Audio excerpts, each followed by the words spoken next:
اذان سننے کے بعد وہ شرابی مسجد کے اندر داخل ہو جاتا ہے۔ السلام علیکم ورحمۃ اللہ وبرکاتہ۔ ناظرین محترم، ایک نوجوان لڑکا جو کہ شرابی بن جاتا ہے، گلیوں میں گرتا رہتا ہے، شراب جو ہے وہ پیتا رہتا ہے، شراب کی بوتل اس کے ہاتھ میں ہوتی ہے اور وہ جناب شراب پیتا ہے، کبھی ادھر گرتا ہے کبھی ادھر گرتا ہے، کبھی کسی جگہ پر بیٹھ کر شراب پیتا ہے، کبھی کسی جگہ بیٹھ کر شراب پیتا ہے۔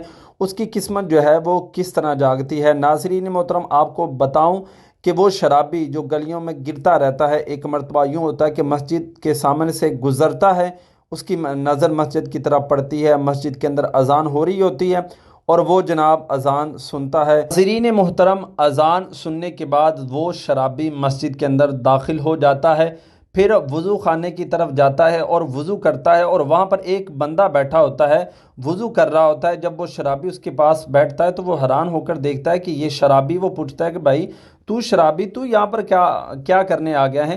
تیرا یہاں پر جو ہے وہ کیا کام ہے؟ وہ کہتا ہے کہ بھائی میں نماز پڑھنے کے لیے آیا ہوں۔ پھر وہ وضو کرنا شروع کر دیتا ہے، پھر مسجد میں داخل ہوتا ہے ٹوپی پہننے کے لیے، تو وہاں پر بھی ایک لڑکا ملتا ہے، وہ کہتا ہے کہ بھائی آج کدھر تم آیا ہے؟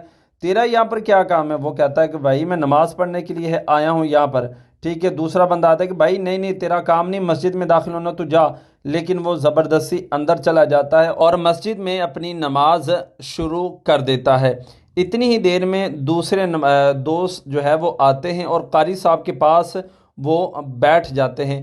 قاری صاحب کے بیٹھنے کے بعد وہ کہتے ہیں کہ بھائی یہ دیکھیے قاری صاحب، یہ نمازی، یہ شرابی ہے، اس کو آپ باہر بھیجیں ورنہ ہم نے آپ کے پیچھے جو ہے وہ نماز نہیں پڑھنی۔ اتنی دیر میں دوسرا شخص بھی کہتا ہے جی ہاں ہاں اسی طرح ہے، یہ نمازی، اس کا یہاں پر جو ہے وہ کیا کام ہے؟ یہ اللہ کا گھر ہے۔ قاری صاحب کہتے ہیں ٹائم ہو گیا ہے، ہم پہلے نماز پڑھ لیتے ہیں، اس کے بعد پھر تکبیر کہی جاتی ہے۔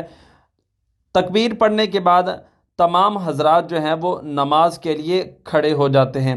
قاری صاحب نماز شروع کرتے ہیں، تمام لوگ جو ہیں وہ نماز پڑھتے ہیں اور وہ شرابی بھی ساتھ نماز پڑھ رہا ہوتا ہے۔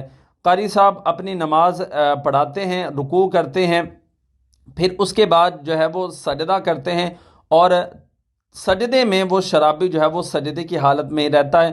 قاری صاحب سلام پھیر دیتے ہیں اور نمازی حضرات کہتے ہیں کہ دیکھو جناب، نمازی بننے کے لیے آیا تھا، نشے کی حالت میں جناب سجدے کے اندر جو ہے وہ پڑا ہے۔ پھر قاری صاحب کہتے ہیں آپ اس کو جو ہے وہ اٹھائیں۔ جب اس کو اٹھاتے ہیں تو وہ گر جاتا ہے، اس کی روح پرواز ہو جاتی ہے، لوگ اس کو دیکھتے ہیں، ہاتھ ملتے ہیں، چیک کرتے ہیں، لیکن وہ اپنے خالق حقیقی سے جا ملتا ہے۔ پھر قاری صاحب جو ہے وہ اٹھ کر آتے ہیں، وہ دیکھتے ہیں کہ جناب اس کو مسئلہ کیا بنا ہے، لیکن وہ اس کی روح جو ہے وہ پرواز ہو چکی ہوتی ہے۔